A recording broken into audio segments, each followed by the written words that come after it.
શરૂઆત કરીએ મહત્વપૂર્ણ સમાચારથી। ગુજરાતમાં 2 દિવસ વરસાદી માહોલ રહેશે। આજે અને આવતીકાલે વરસાદની આગાહી કરાઈ છે। હવામાન વિભાગે વરસાદની આગાહી કરી છે। આજે ગુજરાતના 11 જિલ્લામાં વરસાદ થઈ શકે। આજે વલસાડ, દાહોદ, છોટાઉદેપુર, નર્મદા, આણંદ, નવસારી, સુરત, ભરૂચ, અમરેલી, ભાવનગર, ગીર સોમનાથ ઉપરાંત દાદરાનગર હવેલીમાં વરસાદ થઈ શકે છે।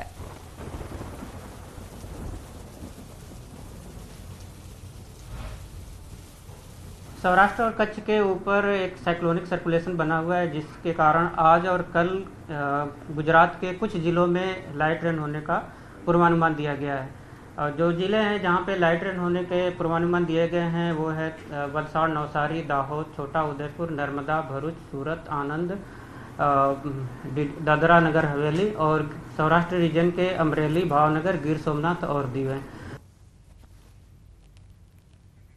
આવતીકાલે ગુજરાતના 5 જિલ્લા માટે આગાહી કરાઈ છે। ગુજરાતના 5 જિલ્લામાં આવતીકાલે થઈ શકે છે વરસાદ। વલસાડ, નવસારી, સુરત, ભરૂચ, ગીર સોમનાથ, ભાવનગર અને દાદરાનગર હવેલીમાં વરસાદ થઈ શકે છે।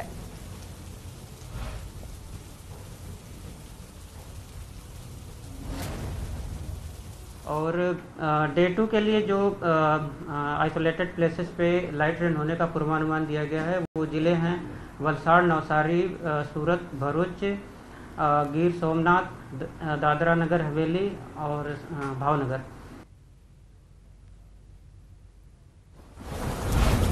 ગરમીમાં રાહત ફક્ત 2 જ દિવસ મળશે। 2 દિવસ વરસાદ, તાપમાન 2 થી 3 ડિગ્રી ઘટશે। 2 દિવસ બાદ ગુજરાતમાં ફરી ગરમીનો રાઉન્ડ શરૂ થશે। ગરમી અંગે હવામાન વિભાગે આગાહી કરી। 2 દિવસ બાદ 2 થી 4 ડિગ્રી તાપમાન ઉંચકાશે। 15-16 એપ્રિલે કચ્છ, સૌરાષ્ટ્રના કાંઠા વિસ્તારમાં ઉકળાટભર્યું વાતાવરણ રહેશે।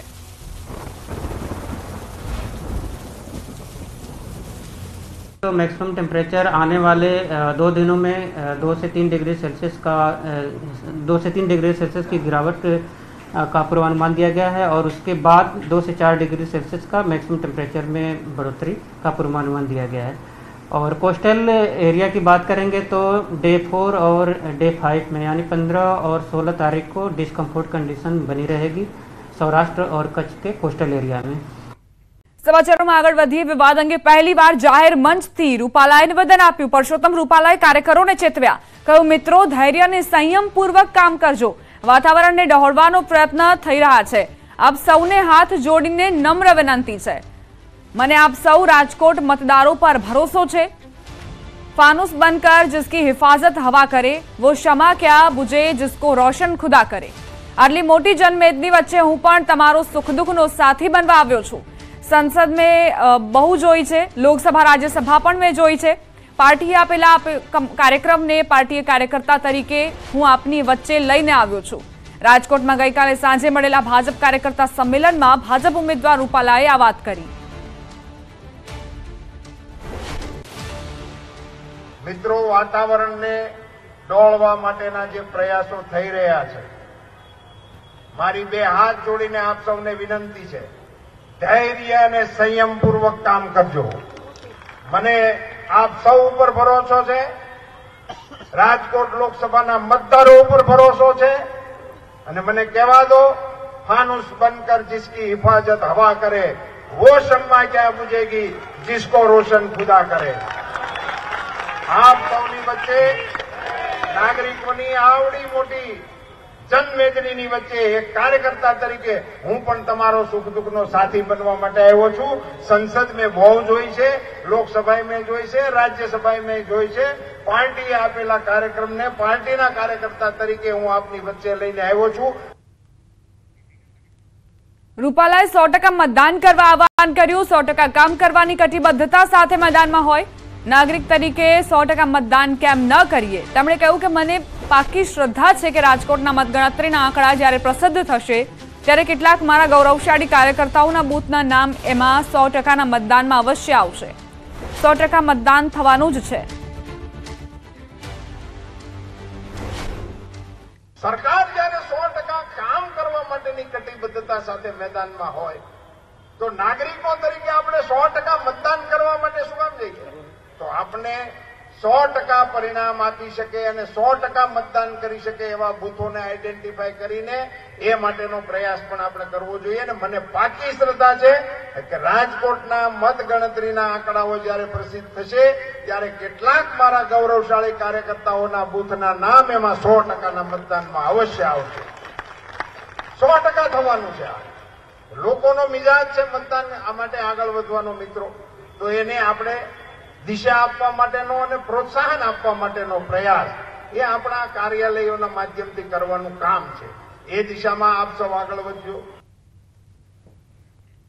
રૂપાલા અંગે વજુભાઈએ નિવેદન આપ્યું. રૂપાલાને ઓછામાં ઓછા 2 લાખથી લીડથી જીત અપાવવી છે. ભૂતકાળ ભૂલી જાઓ, હવે શું કરવાનું છે વાત. પહેલા કહેતા કોંગ્રેસ ખરાબ એટલે ભાજપને મત આપો, હવે કોંગ્રેસ રહી જ નથી તો ખરાબનો ક્યાં સવાલ છે.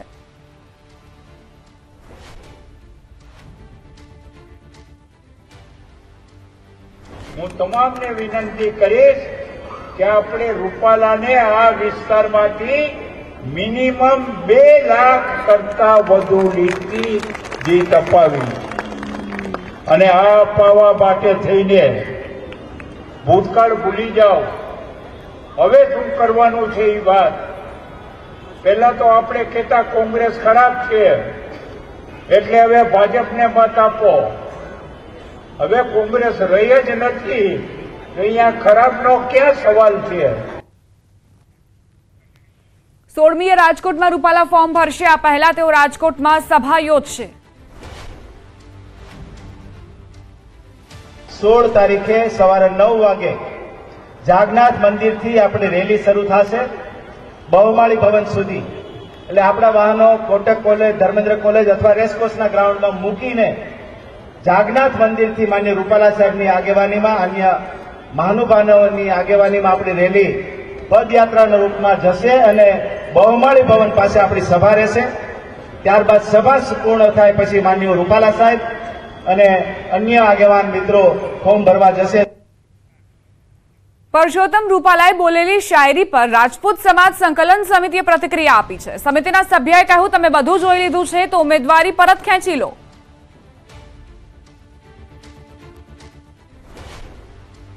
તો પુરુષોત્તમભાઈ, તમે તો કાલે શાયરી બોલ્યા અને એવું પાછા બોલ્યા છો કે મેં તો રાજ્યસભાએ જોઈ છે, મેં તો લોકસભાએ જોઈ છે, મેં તો સત્તાના બહુ સ્થાનો જોયા છે.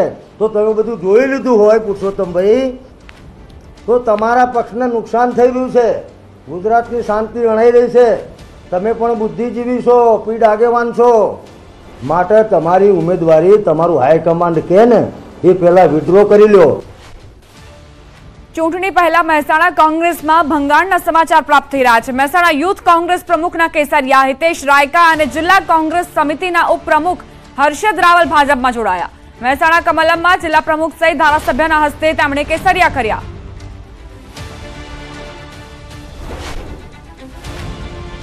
ભગવાન શ્રી રામલલ્લાની પ્રાણ પ્રતિષ્ઠા મહોત્સવ સમયે જે આમંત્રણ આપ્યું અને કોંગ્રેસ પાર્ટીએ જે આમંત્રણ ઠુકરાવ્યું એ દિવસથી પગ નીચેથી જમીન અમારી સરકી હતી. ત્યારે પાર્ટીના પ્રોટોકોલથી ઉપર ઉઠીને મેં મારા ફેસબુક માધ્યમથી, ઇન્સ્ટાગ્રામથી, ટ્વિટરથી, વોટ્સઅપથી, તમામ સોશિયલ મીડિયા માધ્યમથી મેં કહેલું કે જ્યાં મને આ શ્રીરામ ભગવાનનું આમંત્રણ મળશે ત્યાં હું વાજતે ગાજતે જઈ અને જોડાઈશ અને કાર્યક્રમમાં સહભાગી થઈશ. નરેન્દ્રભાઈ મોદી સાહેબની નીતિઓ, કામ કરવાની પદ્ધતિ અને વિકાસની રાજનીતિથી પ્રેરાઈ અને અયોધ્યામાં રામ મંદિર થયું. આ રામ મંદિરમાં કોંગ્રેસ પક્ષ દ્વારા જ્યારે આમંત્રણને ઠુકરાવવામાં આવ્યું એનાથી નારાજ થયા અને વિકાસની રાજનીતિથી પ્રેરાઈને ભારતીય જનતા પાર્ટીમાં જોડાયા છે. મુખ્યમંત્રી ભૂપેન્દ્ર પટેલ વાપીની મુલાકાતે ભાજપના ઉમેદવાર ધવલ પટેલ માટે તેમણે પ્રચાર કર્યો.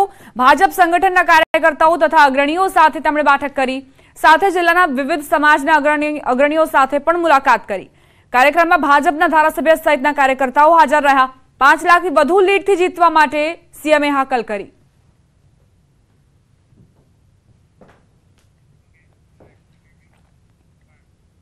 પ્રદેશ ભાજપ અધ્યક્ષ સી.આર. પાટીલ જામનગરની મુલાકાતે જામનગર લોકસભા બેઠકના ભાજપના બૂથ અને પેજ પ્રમુખ સાથે બેઠક કરી. ઓશવાડ સેન્ટર ખાતે સી.આર. પાટીલે લોકસભાની ચૂંટણીને લઈને માર્ગદર્શન આપ્યું. પૂનમ માડમ, ધારાસભ્ય દિવેશ અકબરી, રીવાબા જાડેજા, પૂર્વ કૃષિ મંત્રી આરસી ફળદુ સહિતના નેતાઓ હાજર રહ્યા.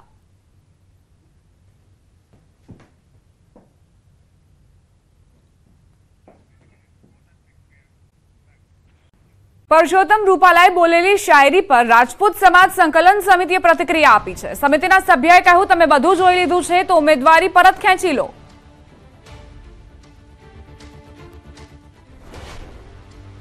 તો પુરુષોત્તમભાઈ, તમે તો કાલે શાયરી બોલ્યા અને એવું પાછા બોલ્યા છો કે મેં તો રાજ્યસભાએ જોઈ છે, મેં તો લોકસભાએ જોઈ છે, મેં તો સત્તાના બહુ સ્થાનો જોયા છે.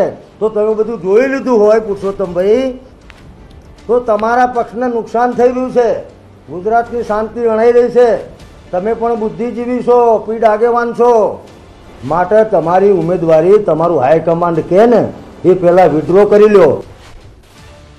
ચૂંટણી પહેલા મહેસાણા કોંગ્રેસમાં ભંગાણના સમાચાર પ્રાપ્ત થઈ રહ્યા છે. મહેસાણા યુથ કોંગ્રેસ પ્રમુખના કેસરિયા હિતેશ રાયકા અને જિલ્લા કોંગ્રેસ સમિતિના ઉપપ્રમુખ હર્ષદ રાવલ ભાજપમાં જોડાયા. મહેસાણા કમલમમાં જિલ્લા પ્રમુખ સહિત ધારાસભ્યના હસ્તે તેમણે કેસરિયા કર્યા.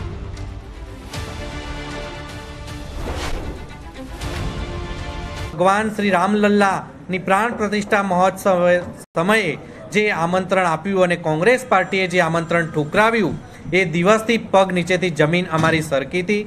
ત્યારે પાર્ટીના પ્રોટોકોલથી ઉપર ઉઠીને મેં મારા ફેસબુક માધ્યમથી, ઇન્સ્ટાગ્રામથી, ટ્વિટરથી, વોટ્સઅપથી, તમામ સોશિયલ મીડિયા માધ્યમથી મેં કહેલું કે જ્યાં મને આ શ્રીરામ ભગવાનનું આમંત્રણ મળશે ત્યાં હું વાજતે ગાજતે જઈ અને જોડાઈશ અને કાર્યક્રમમાં સહભાગી થઈશ.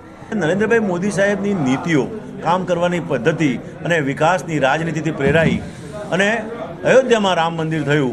આ રામ મંદિરમાં કોંગ્રેસ પક્ષ દ્વારા જ્યારે આમંત્રણને ઠુકરાવવામાં આવ્યું એનાથી નારાજ થયા અને વિકાસની રાજનીતિથી પ્રેરાઈને ભારતીય જનતા પાર્ટીમાં જોડાયા છે. મુખ્યમંત્રી ભૂપેન્દ્ર પટેલ વાપીની મુલાકાતે ભાજપના ઉમેદવાર ધવલ પટેલ માટે તેમણે પ્રચાર કર્યો. ભાજપ સંગઠનના કાર્યકર્તાઓ તથા અગ્રણીઓ સાથે તેમણે બેઠક કરી. સાથે જિલ્લાના વિવિધ સમાજના અગ્રણીઓ સાથે પણ મુલાકાત કરી. કાર્યક્રમમાં ભાજપના ધારાસભ્ય સહિતના કાર્યકર્તાઓ હાજર રહ્યા.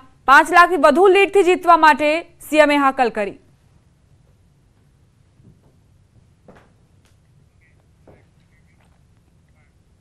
પ્રદેશ ભાજપ અધ્યક્ષ સી.આર. પાટીલ જામનગરની મુલાકાતે જામનગર લોકસભા બેઠકના ભાજપના બૂથ અને પેજ પ્રમુખ સાથે બેઠક કરી. ઓશવાડ સેન્ટર ખાતે સી.આર. પાટીલે લોકસભાની ચૂંટણીને લઈને માર્ગદર્શન આપ્યું. પૂનમ માડમ, ધારાસભ્ય દિવેશ અકબરી, રીવાબા જાડેજા, પૂર્વ કૃષિ મંત્રી આરસી ફળદુ સહિતના નેતાઓ હાજર રહ્યા.